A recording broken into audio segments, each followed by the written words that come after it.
Welcome to Full Gamer Disclosure. Here's my Contra Anniversary Collection review.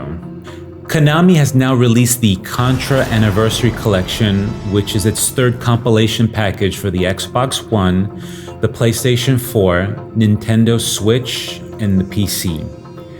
Now it comes packaged with Contra, which is the arcade version, Contra, which is the NES version, Contra, which is the Japanese version for the Famicom, Super Contra, the arcade version, Super C, which is the NES version, Contra 3, the Alien Wars for the Super NES, Operation C for the Nintendo Game Boy, Contra Hardcore, which was for the Sega Genesis, Super Probotector Alien Rebels, that was the European SNES version, and Probotector, the European Mega Drive. Additionally, there's also a digital bonus book which contains details on each title included in the Contra Anniversary Collection. You have interviews with Nobuya Nakazato, the producer of numerous games of the Contra series, as well as Tom Dubois, the creator of the US box artwork for several Contra games, Contra research reports, and exclusive materials. As if that was not enough, Konami has also added 6 bonus Japanese versions of the Contra games, bringing the total to 16 games. The collection retails for $19.99 and can be purchased in the Microsoft Store, the PlayStation Store, Nintendo eShop, or on the Steam Store. The emulation was done by M2, who are a Japanese video game developer and publisher.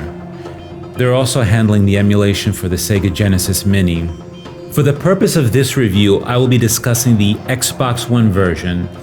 However, it should be the same quality whether you're playing on another console or on a PC.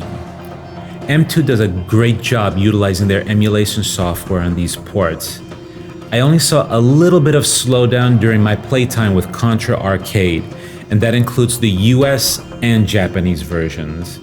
The player is given the option to choose from several display settings, which include Original, Pixel Perfect, 16:9, 4:3 scan lines, Pixel Perfect scan lines, and 16:9 scan lines.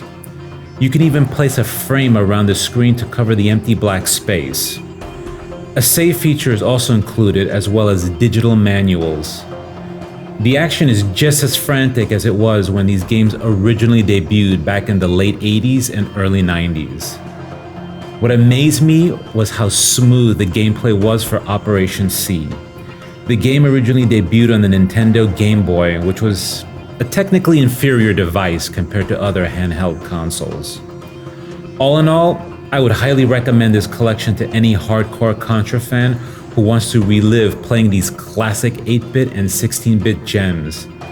My only gripe is that I wish Konami would have added Contra 4, which was developed by WayForward Technologies for the Nintendo DS back in 2007, as some of the games in this collection are simply Japanese variants of other Contra games.